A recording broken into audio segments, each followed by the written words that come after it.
What's up guys, Matt here coming at you with another quick video. It's pouring rain out today, so we're just gonna sit in here and play with some settings on this Mini24.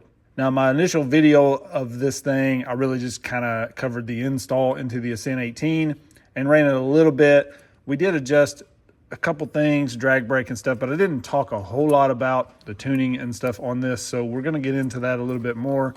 And there's one thing in particular I want to play with right now is this low speed throttle, and just see how that, because look at that, there are tons of settings here, 9 different options. So I'm curious if that will help us smooth out that little midpoint where we kind of go from a super slow crawl to just sort of mid throttle and we get that blip in there. So we're gonna play with that. But first off, I wanted to show you guys using this transmitter, or really whatever transmitter you want to use. This actually comes with this sort of aux cable. Castle is known for having these a lot of times, but you can plug this in to the ESC itself. So there's a little rubber cover here where you program this at actually.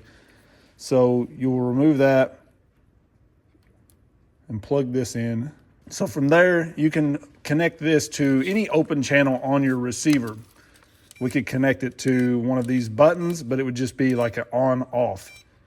Okay, or like I'm gonna do here, we're gonna connect it to channel 5 on this transmitter so that it's a dial that we can adjust. So basically we're gonna be able to adjust our drag brake from 0 to 100% using this dial. So if you put it on one of these switches, it's just gonna be off or on.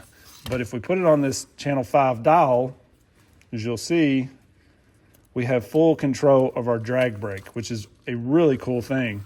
We're also going to play around with the Mini Komodo Furitek setup that's in here and the Unity system that's in here. Somebody had asked me what I thought was the smoothest, best for the Ascent18. I do love the size of this motor in here, but I feel like the Mini Komodo has been the smoothest so far, but we haven't really played with these settings a whole lot. But I wanted to show you here. Right now we have like no drag brake. See how that, when I let off the throttle, it will just coast. So now that we have this aux cable connected, we can dial channel 5 up. I'm just going to turn it all the way up so you guys can really see it. So as soon as I let off the throttle, it kicks in. Now we can also turn our drag brake up so that it's a little stronger and it would really lock up.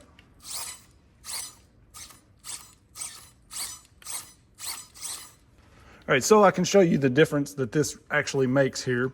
We're gonna play around on this board. So you'll see as I start up this, if I let off the throttle, no drag brake, we just roll back.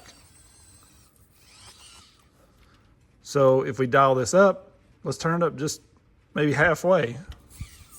Oh, we gotta smooth that out. See that? Pretty jumpy there.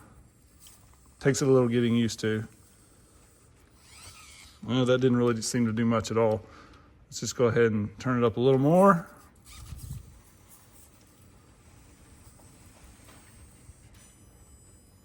There you can see the difference. Now we're not all the way up, we got a little more, so let's turn it all the way up.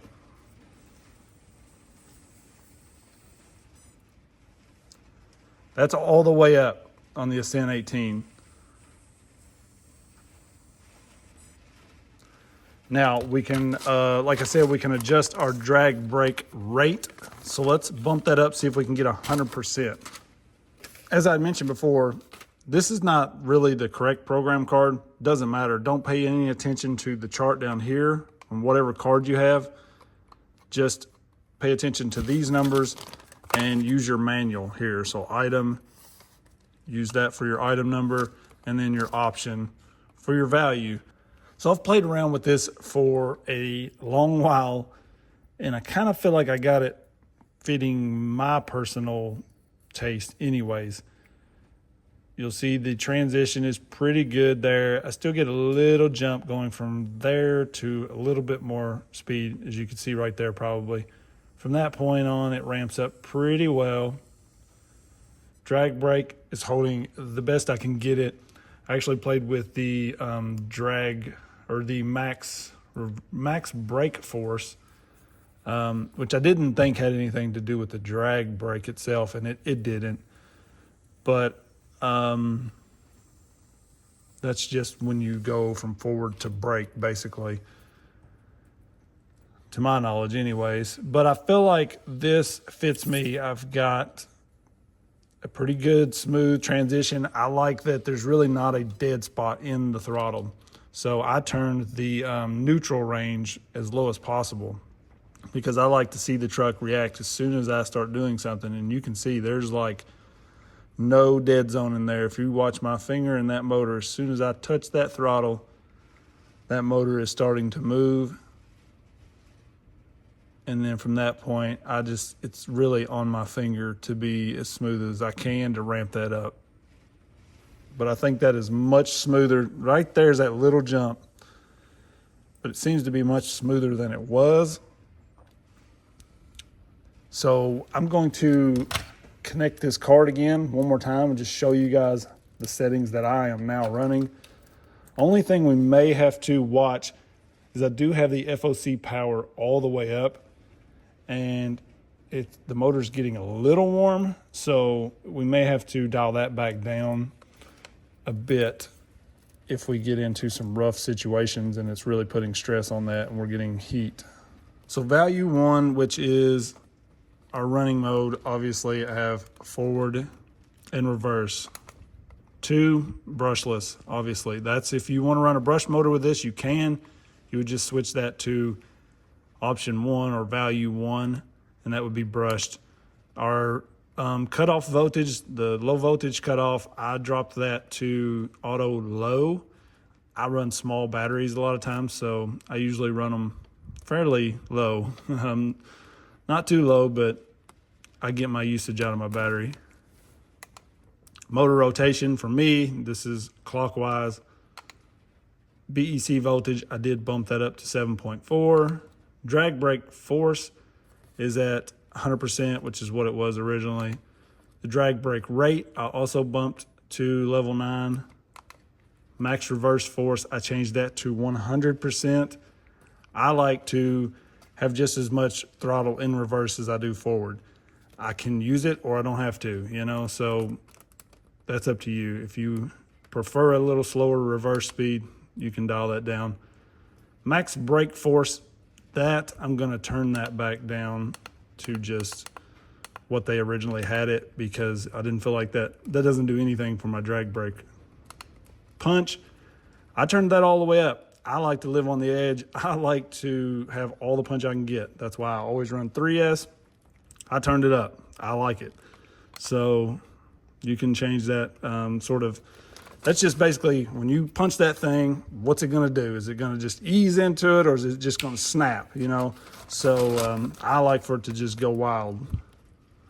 Neutral range, I did put that down to 4% because that's where I'm talking about that dead space in the trigger. FOC power right now is at 9. I'm gonna go ahead and turn that back down to, let's do 7, because I think we'll still be pretty smooth, and that should help with the heat. And then low speed throttle is at 2 right now. Now, again, these settings, take it for what you want. Best thing you can do is play around with this yourself to match it to your style of driving. Let's double check my throttle here since I turned that FOC back down a little. Still feels great. So that's what I would probably do.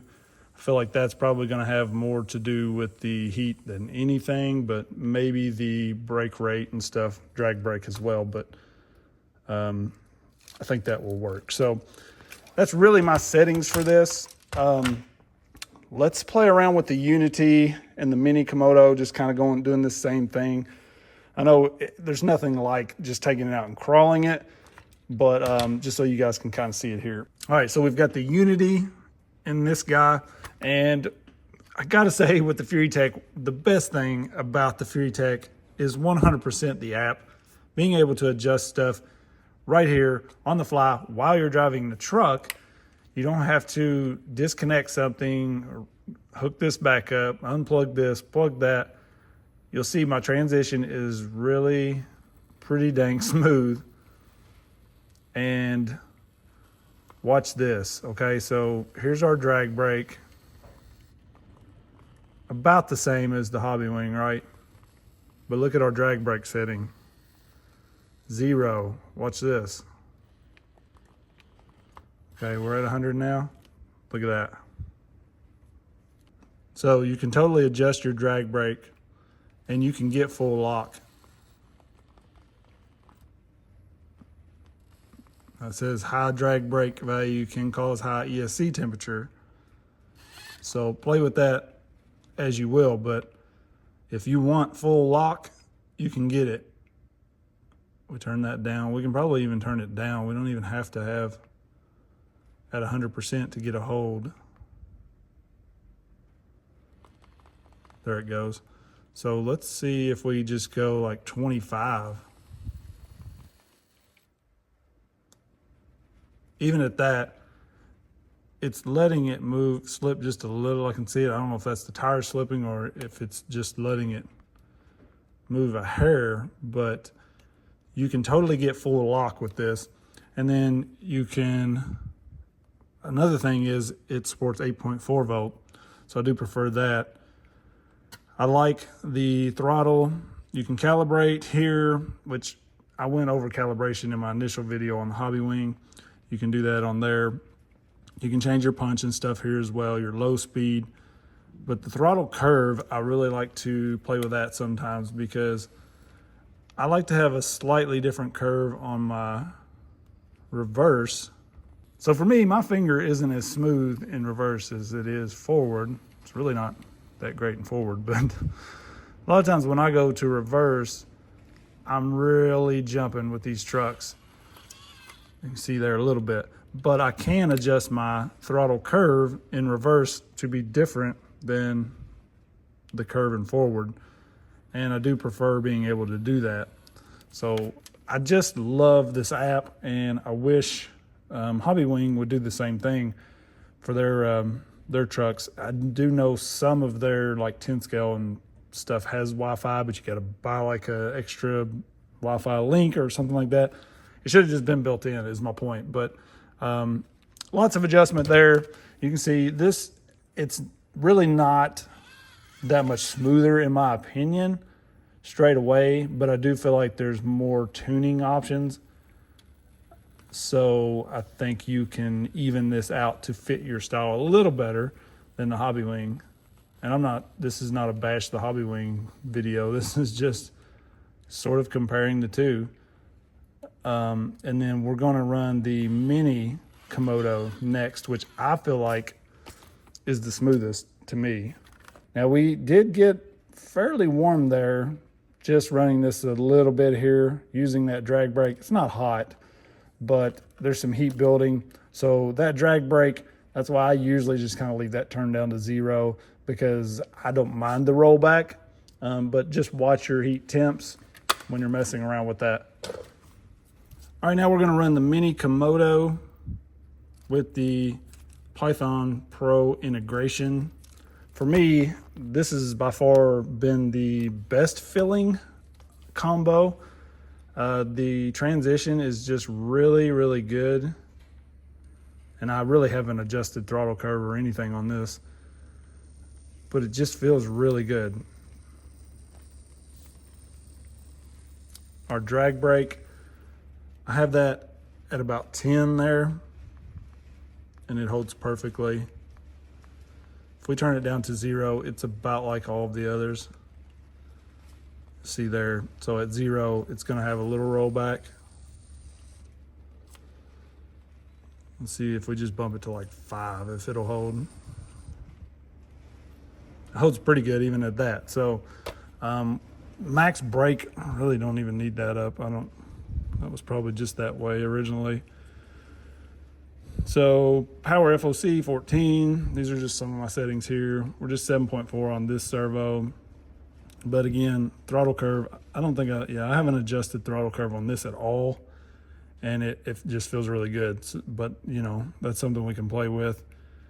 And then you've got Of course, you can calibrate throttle, you can change your punch, all of that stuff.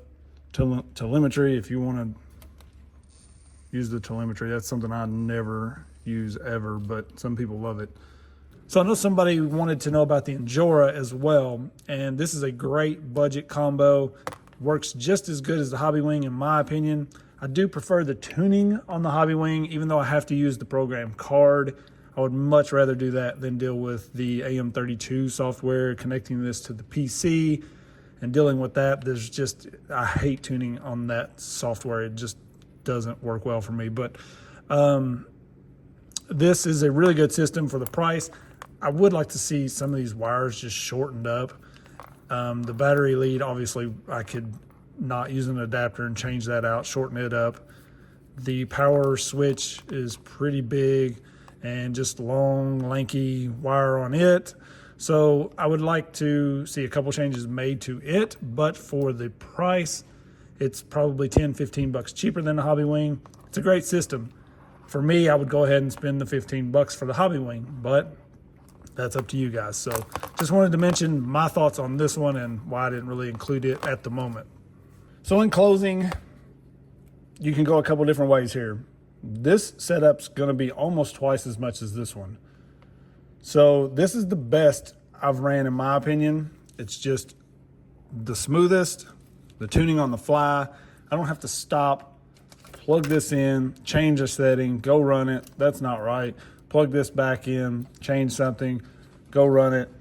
I can do it on the fly as you've seen and really get it dialed to what I want.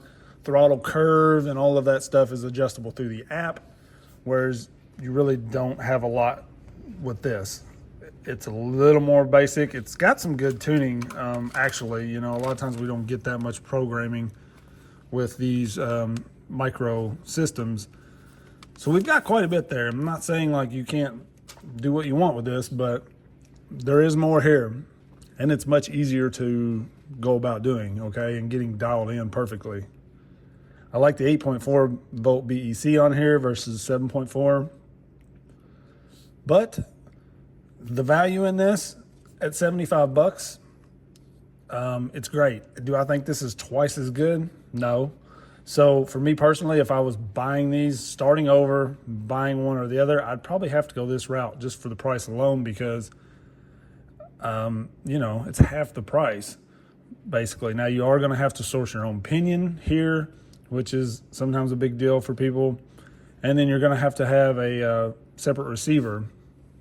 So with this one, you could use one of the FMS transmitters, or like I was using this that came with the Arctos. But for me, I have receivers around. I have the program card already. So I can definitely deal with this one and make it do what I want for half the price. But if you absolutely want the best, in my opinion, this is it. So it's all up to you. You know, buy whatever you want. I don't make a dime off of you buying either one of these.